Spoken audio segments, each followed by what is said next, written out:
and I am choosy about the festivals I do because of that. I don't want a festival that just wants to do it to make the bottom line. I want a festival that has, some backbone and has some real things that are important that they get behind. This is festivalPass Stories, a podcast series is told by the people who create and make festivals come to life. You will go behind the stage, kitchen, or studio door to hear the stories of passion and inspiration that started some of the world's most beloved festivals. Hear the startup stories and how an idea went from what if to what's next. All right, friends, welcome back. The festivalPass Stories is, of course, presented by Dos Hombres, the award-winning artisanal mezcal. It's meant to be shared. Created by Aaron Paul and Brian Cranston. Have a drink with us at doshombres.com/delivery. Wouldn't mind having a little bit with my guest today. Of course, we're on separate coasts in New York and San Diego, and saying hello to all of our friends and fans in between. Well, she has the fans, not me, but to her fans in between New York, because she used to live here. Friends, welcome back to festivalPass Stories. At FPS, we always take you behind the scenes. The cool kids call it FPS, so I'm just going to roll with that. And we give you those people and the personalities behind the scenes that make these live events and live festivals come to life. And today, my guest has been dubbed the Director of Fun. Yeah, General Fun. General Fun, or the Director of Fun.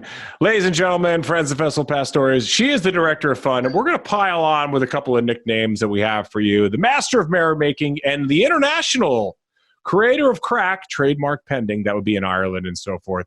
It's the founder of Caruso Presents, Jen Caruso. Jen, I hate to ask you a loaded question, but how are you? Honestly, well, things are starting to pick back up. I live in sunny San Diego. I really can't complain. I had, just like everybody else, we took a year off and had to sit back and hope for the best. And luckily, I also own an RV, so I was able to hop in that and still see some California, which I had just moved to the day that California shut down. So. Wow. Some timing. Everyone was like, leave. And you're like, I can't go anywhere else. Everybody else is shutting down. I had sold all my things and packed up and was on my way from South Carolina to California as all of this unfolded. So my first stop one of my stops was Southby, the day that everyone got laid off, because we were supposed to start that event. And then it was just kind of like a domino effect of moving forward. People in the know, and you are in the know, so you call it Southby. But for those new to the festival world who are joining us maybe for the first time, that's South by Southwest. I learned myself through this podcast process that the cool kids call this FPS, festivalPass Stories, and the cool kids call South by Southwest South by. I got to get a hat that says South by, but I've never attended the festival, so that'd be like me wearing a motorcycle jacket. Like, I don't ride a motorcycle, but it's a cool fashion statement. Like, come on, man, you've never been, you can't rock that. But speaking of all these great festivals, you know your way around a festival. You are a live event enthusiast, both as a fan, but also professionally. You've been in the live event space now for over 10 years. And there's something about the people, everyone I talk to in this business, they never say that it was like, yeah, well, I saw, it was whatever. And I was like, fine, I'll take this job and I'll do this for a year. It's never that. It's people like you, you turned your passion and something you just love to do. Maybe it was like you're a weekend warrior at music festivals or something. Love to find out about that. But, was this really a goal, or did an opportunity come up and you were like, oh my God, somebody wants to pay me for a festival? Are you kidding me? To work at a festival? Well, it was always a goal. I mean, I was shelling out so much money to go to these festivals that at some point I figured I had to make that income back. Break even on the festivals. Yeah, I've always tried to do what I love and incorporate that. And it's been good and bad. At one point in my life, I was selling wine and then realized that it was just because I like drinking it. And then that turned into just too much. It It wasn't the best idea to always do what you love. Jen, this is a wine tasting, not a wine drinking. Please. Oh, I'm sorry. All these sample bottles are just going to waste. I thought the point was to drink it all. So it's a little bit of both. It's a little bit of me deciding that this is what I wanted to do, and then also going after it. And I took a leap of faith. I was in the hospitality industry. I was in food and bev for a long time. And at some point, I remember walking into the restaurant I worked at and said, I'm just not going to do this anymore. And everybody was like, oh, what are you going to do? And I was like, I don't know, but it's not this. And a week later, I had networked and talked to some friends, and I ended up joining the Charleston Wine and Food Festival. So I got on their team, and that was a contract gig. So I was able to do that for 8 months, loved it. And then it opened up the summer times for me. So the summertime, I started getting into music festivals. I was working with friends, food vending, and went to Bonnaroo, and it was just kind of one thing after another, meeting a few more people every time and a few more people every time. And then the next thing I know, I was in ticketing, and then I was in production. And then it just turned out that ended up bouncing around and being kind of like a festival freelance extraordinaire. It's incredible. And the Charleston Wine and Food Festival, and we're talking 8 to 10 years ago. And there was a point where Charleston was like this little secret of one of the greatest culinary cities in the country. And obviously it is not anymore. Mm-hmm. Think Travel and Leisure was the one who outed them, so to speak. Yeah. And said, this is the best place to go. Spend a long weekend here. Get your food and drink on in Charleston. So what was that like being part of that? Because that was not the nascent days of it, but it was still pretty cutting edge. Yeah. We were still new to the scene. I had been in food and beverage and the hospitality industry in town and knew how hot it was. And it went from good to great while I was there. So I worked for 2 years with the festival, or 2 contracts, and it just exploded. I mean, being a part of that was so great. And it turned into just a rager of a weekend with winemakers and, chefs and all these celebrities. And Jim Cantori comes every year, and it's just like it's a thing. Like it was an explosion, and it was so great to be a part of it. But we had a really small team, and it was a ton of work, but everybody did everything. So that's when I kind of was like, okay, if I can do this, I can take this to a bigger event and parlay all this in Intel. I love that. That's a name drop right there that only true weather enthusiasts like myself would appreciate. Jim, if my wife ran into Jim Cantori at the Charleston Food and Wine Festival, first of all, she went to College of Charleston, which she calls the College of Knowledge. And she worked in the food and restaurant scene down there for 8 to almost 10 years. So yeah, she worked at, she's like, I started working at a bar. And we probably know each other. You might know each other. It was a small community. Yeah. I mean, food and bev industry everybody knew everybody. It was a family. Oh yeah. She was like, their weekends. She's like, for Sunday was my weekend, or Monday was my weekend, or whatever. Yep. And she started working at like some joints. There's some bar, I can't think of the name of it, but it had a deer head inside that was just covered in cash.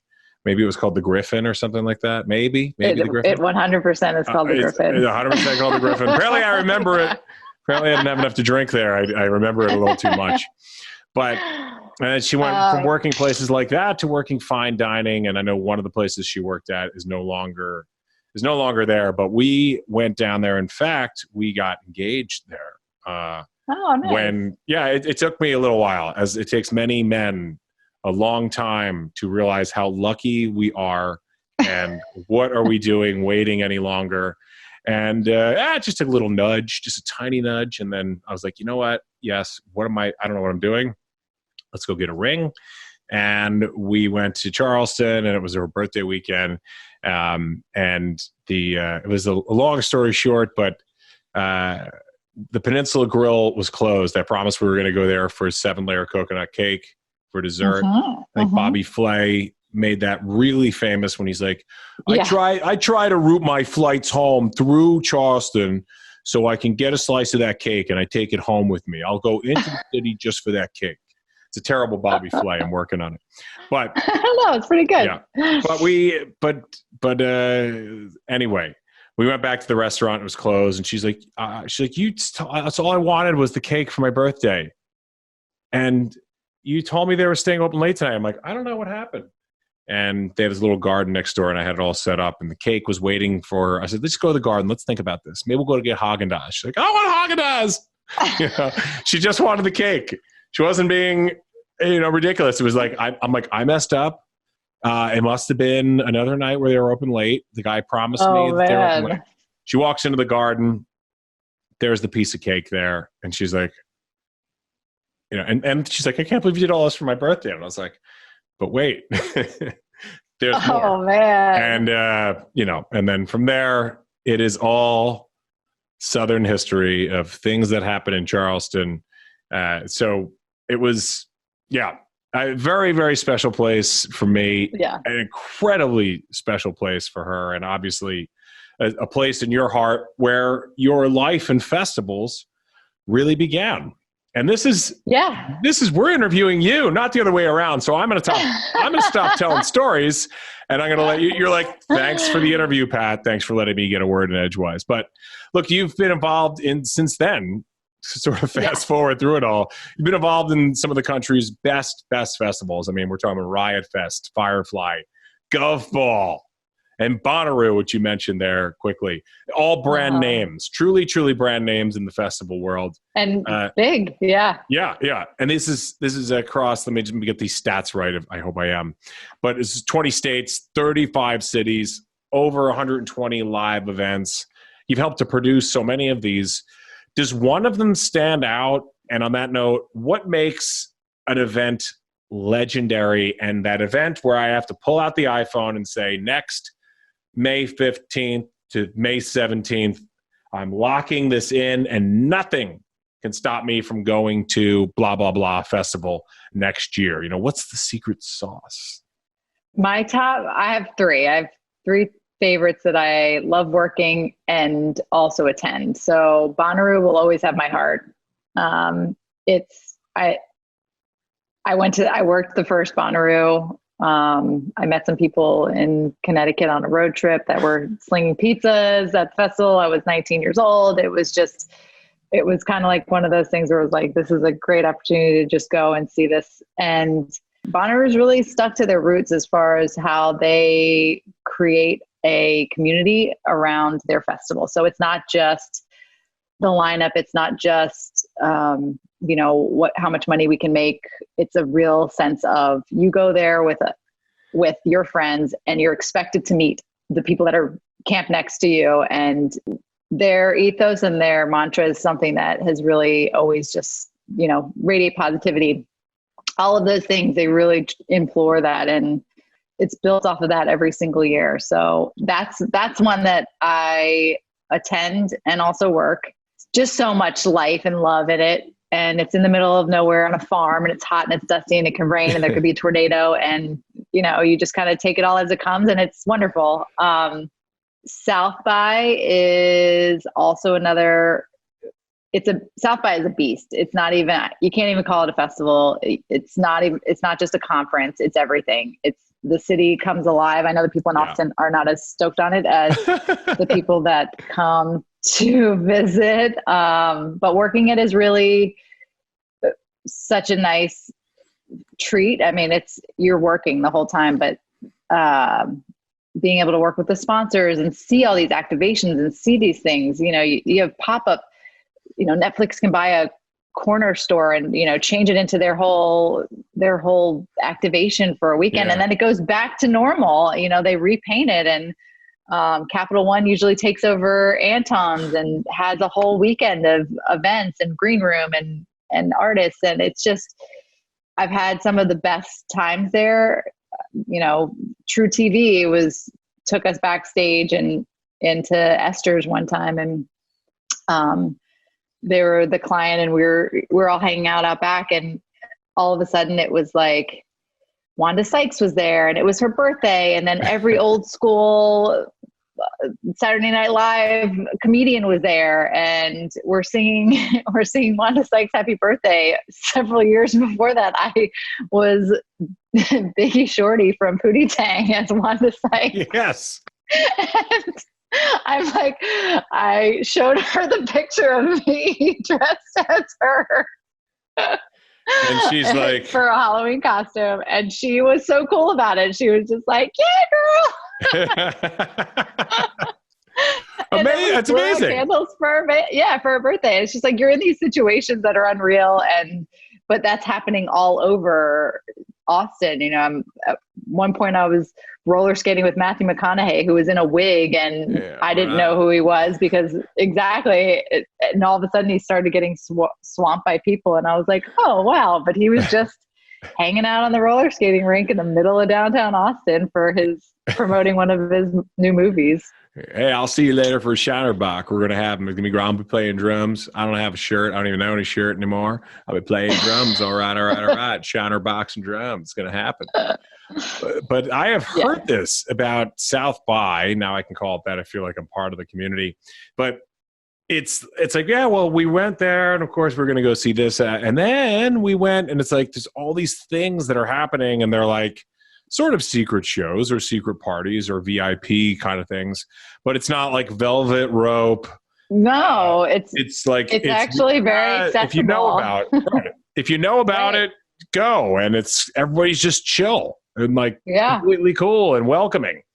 Yeah, you can walk by and Questlove's just DJing at some small thing, and you just walk in. It's like, oh, okay.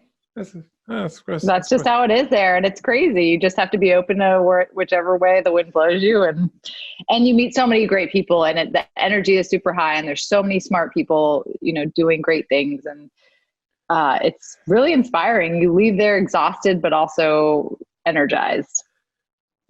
So Bonnaroo, South by, and is there another one that just like lives with you all the time? Life is Beautiful in Vegas is another really great one. I think because it's in old Vegas. There's some kind of like allure, nostalgia to that. And the festival has revamped a lot of downtown. And it's really just like an artist community now. The lineup's always great. The layout's nice. It's a really easy, fun festival. It's colorful. It's wild. It's got all those it's got all that Vegas allure.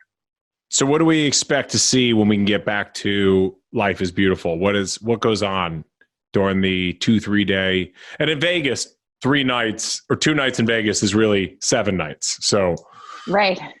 Well, it's nice because because it's so hot, the festival starts late, but it also ends fairly early. I mean, it's over, I believe, by like 1 or 2. So you still have all night to go out in Vegas and all the after parties and everything. So the festival itself is just a lot of art. There's a lot of, cultural things. There's always like the House of Yes shows up, which I'm sure you know of from New York. And Cirque du Soleil is there. And there's just like, not only is it music, it's also a lot of the arts that they celebrate there too. So it's a mashup. Yeah. Well, I'm going to go. Fun. I'm going to go. I'm going to go everywhere when I can go. I think actually tickets went on sale and I think it's sold out. So I'll go next year. Already. Yeah. I'll eventually go. Do I have to go to South by before I go there? Do I have to really cut my South by teeth, or am I allowed to go to are there rules to this? Well, in chronological order, South by happens in March, and well, that's true. Life is Beautiful is in September. So yes. Okay. So I will have to do that. So I'll do that in order in 2022, South by, and then Life is Beautiful. And I will give you a full dossier report on everything. And who knows, they may change my life. But between those festivals right there, and I'm sure that you're like, oh, and then there's this one. But between those, is there a common thread that really just brings it all together, that makes it that stamp it on the calendar event? For me, it's community. I think that the rate that we go in our society, we're so disconnected, even if we're connected all the time with each other and as people. It's almost nice to be at a festival and not have service, which it isn't great if you're working. But if you're just attending, it's nice to just be where you are, where you're at, like the music, being with the people, like being around just throngs of people that are all into the same thing that you're into. There's nowhere else besides the festival that you can get that sense of community and feel like you're with your people. Yeah. And that's, for me, that's the common thread. That's, the common denominator that makes me, and I am choosy about the festivals I do because of that. I don't want a festival that just wants to do it to make the bottom line. I want a festival that has, some backbone and has some real things that are important that they get behind. I want to do a festival that is that recycles. I worked in Vision in Costa Rica, and they were 100% waste free. And that's crazy that they upcycled or recycled or composted everything. But it's doable.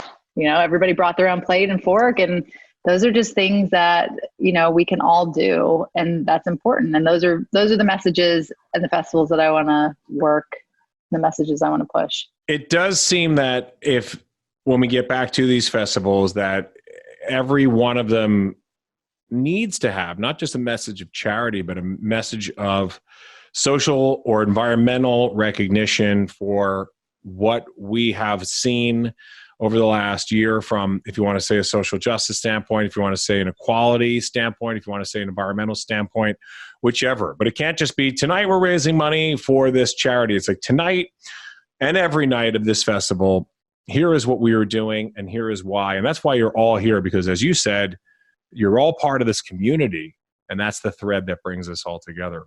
So I noticed that you do have that bit of a motto. Maybe it's not your motto, but on your website, you say vision, hustle, and heart.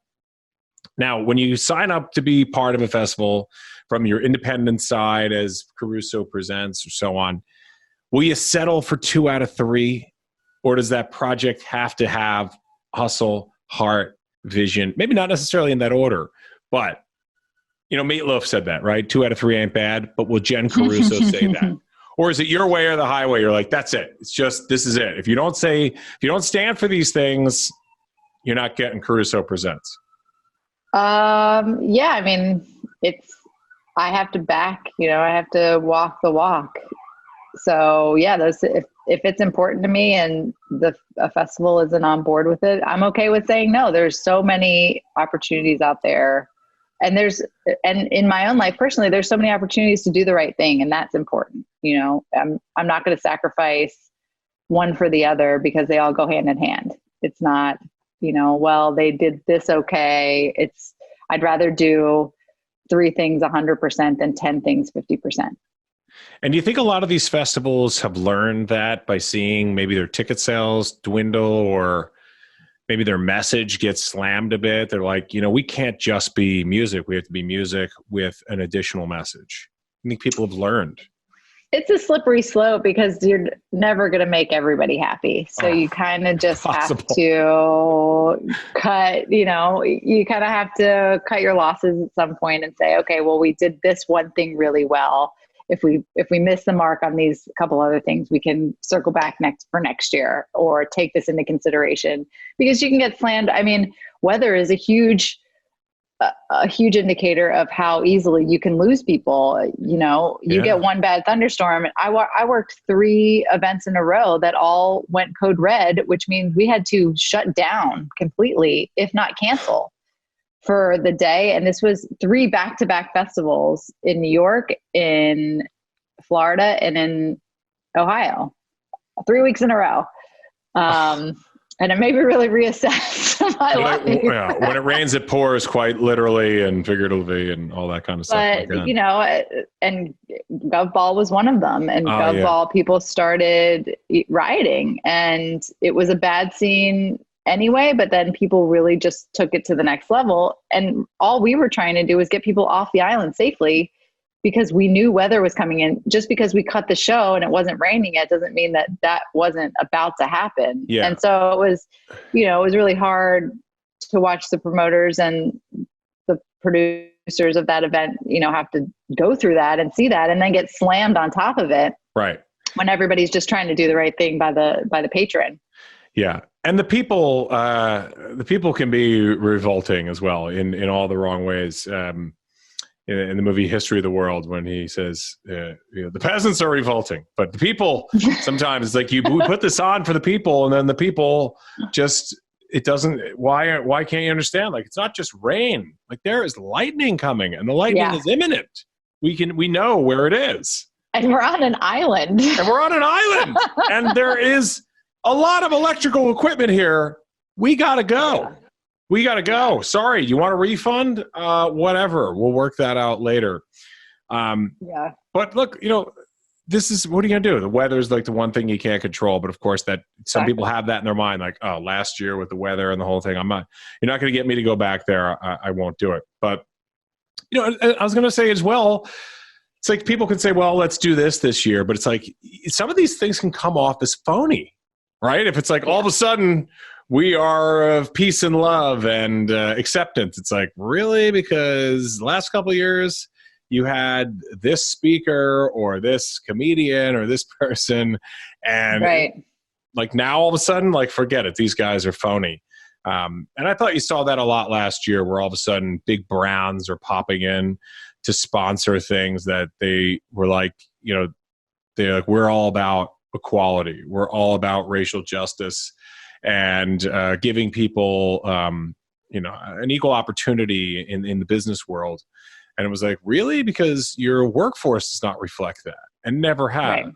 And your board of directors doesn't reflect that. Fine. You want to start now? Well, that's the message you should say. We were wrong. Exactly. And what we're going to do going forward is this. Not like we stand. It's like, you just don't, and you can't come off that way. And I was talking to a guy from a film festival about that. And, I was saying, has anybody come off phony to you?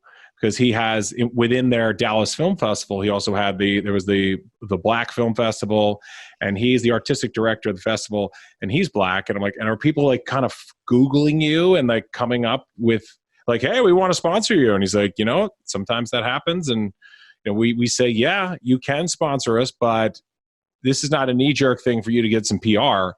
You're giving me a 5-year deal. You're giving me a 10-year deal, and brands are like, we're in. And he's like, so if you're going to do that, I'm going to make sure that I take advantage of that as well. And you guys really stick to your word here and walk the walk, as you said yourself there. Yeah. Before. But your 3 values of, again, vision, hustle, and heart. Last year, it was very hard to have vision, but there was plenty of heart. And with a lot of that heart came pivoting, right? So let's do a shot. Yeah. There's our word of last year, pivot. And and with that pivoting, there had to be a lot of hustle. And then you started a new gig in the production world. You joined G4D. So when you realized that live events were going to be done for a while, and I was like, yeah, we should sit on the sideline for a couple of weeks or a month or maybe 2 months, and it's like, who knew we'd be here a year later and all this? But how did that affect? I should say, how did that affect your hustle? Well, before that even happened, G4D is, as of late, really, that was more of this year. Last year, I started doing some project management to really pivot. Cheers. And I had reached out to some friends that were in the hemp and cannabis space, and I knew what I was good at, which is organizing and getting done and getting things, people in line and in order. And so I was like, how can I take these skills and put them to use in another industry? And really, producing events is very much like being a project manager. You're on a construction site and you're telling people what to do. You run a bunch of different departments and you get everybody together and you tell them where to be and when, and then, how to hit the hammer. So I started doing that, and it was a nice change of pace. I wasn't traveling, and I was able to just kind of pick that up. So I actually wrote an article for Back of House, which is another industry, a big industry newsletter that friends of mine run. And it was all about, how do we take what we already know and take what we used to do and move that into a different field for now, like once we gave up the idea that this wasn't going to happen, it was like, okay, I put that to rest.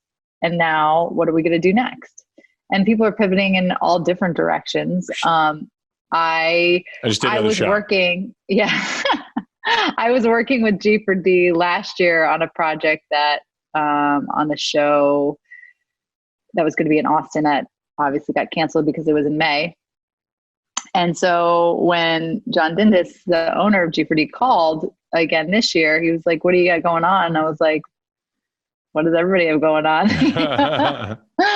He said, well, let's work together. I've got some things, like, let's start talking. And then one thing led to another. It was like, okay, let's make the most of this year of what's happening and put our two different skill sets together.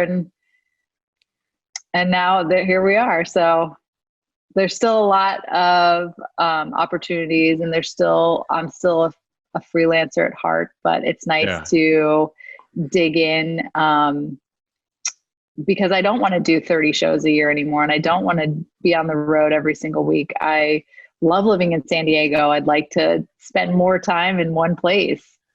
I want to travel for fun, not just because I have to. Doesn't anyone stay in one place anymore? I feel like we're something out of Tapestry here. But I mentioned before is that you have your motto or your morals or your code for these events. And I said, is it your way or the highway? But just wanted to speak about the highway for a moment, because you're famous, or perhaps infamous, your choice of terms, famous or infamous, for traveling not via plane, not via train, but via RV. And you're a bit of a trendsetter. I don't even think you realize this, but last year, when everything got shut down, all of a sudden the RV business was as hot as moving to the suburbs. It was, people couldn't get enough of it. And the RVs, everybody had the same idea at the same time. Like, maybe we just take an RV. Maybe we just drive to the Grand Canyon or something in an RV. But did you have any great adventures in the RV? And also, I hope it has a name. Does the RV have a name? She does. Her name is Ramblin' Rose. And I got her, I've had her 3 years now. And I got her initially because I was on the road so much and I was tired of traveling back and forth all the way to Charleston, which is always a connecting flight from somewhere. And I had all these shows on the West Coast. So I bought Rose after Bonnaroo, before Country Jam, in a little town, Cortez, Colorado, from this lady who was a park ranger who just wasn't using it anymore. And I found it and all the stars aligned, and I went and picked it up, and I drove off not knowing anything about RVs, but knew that this is what I wanted to do. And I figured it out. And I used Denver as a home base for a little bit and parked it there, and would travel in and out of Denver depending on where my show was or the next show. And from there I went and did all of the parks, Grand Canyon, Zion, and just kind of figured out road life. And it has been a great adventure. I mean, the RV has really saved my life when I got to San Diego last year, because I didn't have a place to live, but because there were so many events happening and I was flying in and out and I had back-to-back shows, I didn't really need a place. When I landed and realized that I did not, in fact, have a place to live, the RV has caught me. You're like, whoa, so, I am full on RV life. I was full on RV life. And even last year, I mean, I went to Yosemite. I was able to go to Yosemite, where I saw more animals than I saw people. I traveled up and down the California coast, up to Big Sur, was able to do that and had my own adventure. I was social distance. I was by myself. There was no one else around.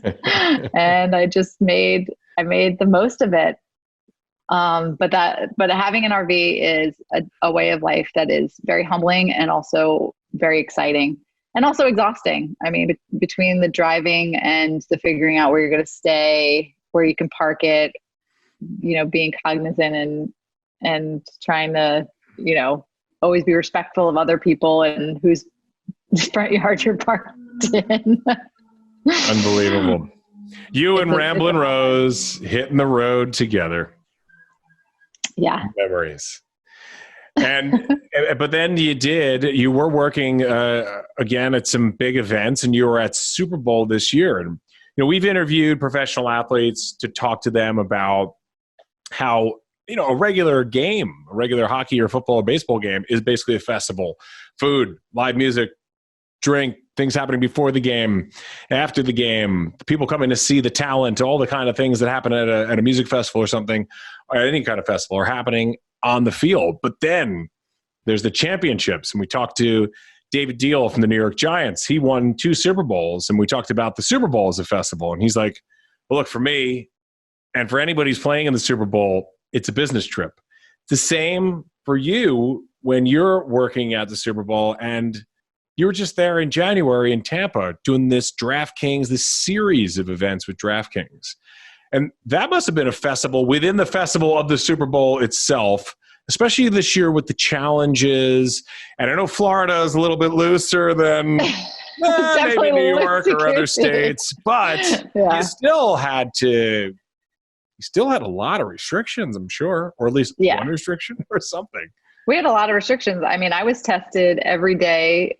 I was tested almost every day before I left, and then tested every day when I got there. So I had a swab up my nose for almost 2 weeks every morning. And there were a lot of precautions that were set. And they were also it was really nice that, these precautions were in place, that everyone was held to this higher standard of, being tested, also taking care of yourselves and not going out and doing anything dumb, because at the end of the day, the golden ticket was going to the Super Bowl. So every day everybody had to kind of, make sure that they were masked and being socially distant. So it was very interesting.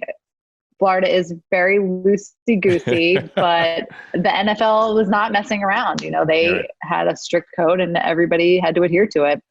And you are now, are you COVID certified or you're COVID trained certified? Like within COVID compliant, certified. Yeah. As a certified officer. Yeah. So that also kind of like heightens my awareness of what shouldn't be happening, and it's a lot of it is really just telling people to keep their masks on and everything's wiped down, and that there's available hand washing stations and hand sanitizer and PPE gear. So this was a series of events in a year where there were no events, but we're down there for the Super Bowl. So we want to make it feel as normal as possible. And these are like DraftKings VIP clients. These are people that are they're betting on some of the biggest and best games. And the stories must have been fascinating of the people who were there. Yeah. So whatever sports were happening, there were bets happening, and as well as MMA fighting. Yes. So we had set up this huge, these screens with all the games, whatever games were on. And the VIP players were able to come and enjoy and bring a guest and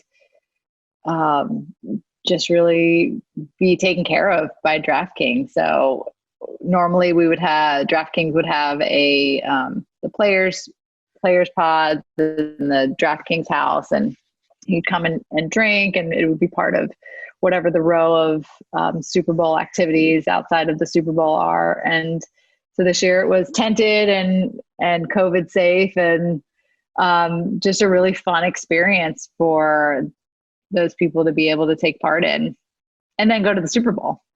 It was a great time. And got to watch Tom Brady, who, it's weird. Is when you said you can't make all the people happy all the time. It's true. Maybe it was just because he was in New England. I just couldn't stand Tom Brady. And then this year he wins the Super Bowl. And then I'm like adopting things from the TB12 method, probably because we're about the same age, but I'm maybe a few years older, but who knows? But I always lose this past year. I just lost track of numbers and age and all that kind of stuff. But, now I'm like, I'm fascinated with the guy.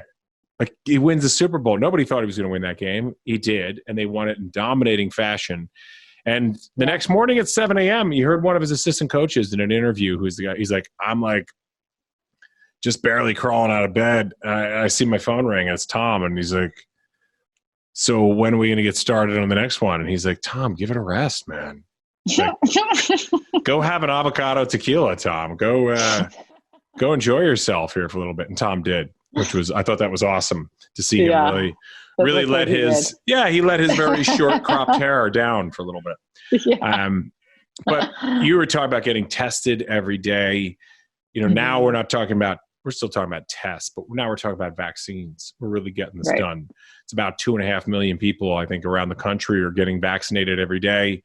Over 30% of New Yorkers have now, I believe it's about 30% of New Yorkers have been vaccinated or at least got their first shot. So things are opening, things are happening. What is next for G4D? What kind of project are you guys saying later on this year? Here's what we're going to do. Tell the folks at festivalPass Stories. They're ready to buy tickets. They've been saving money.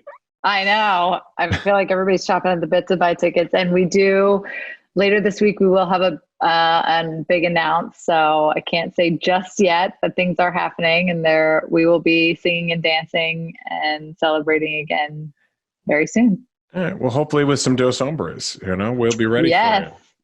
We will be ready for you. Fan. So how can we find out more about what you're doing with this company and more about Caruso Presents? How can we find out more about you and all your social medias and everything else?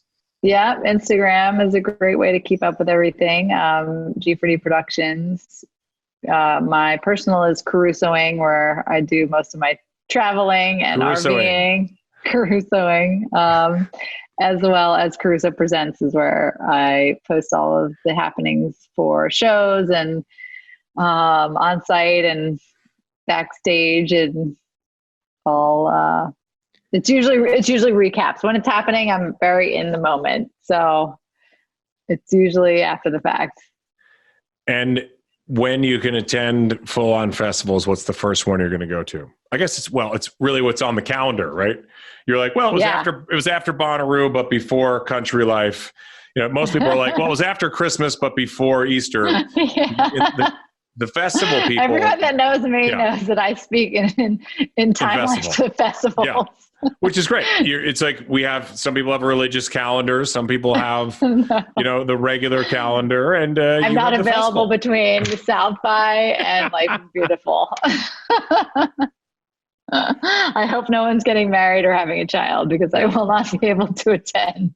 But you said I go Southby, then I go Life is Beautiful in September. But if there's one that you could go to today, what is it? If I could go back today to one that was actually announced and happening, it would be Bonnaroo.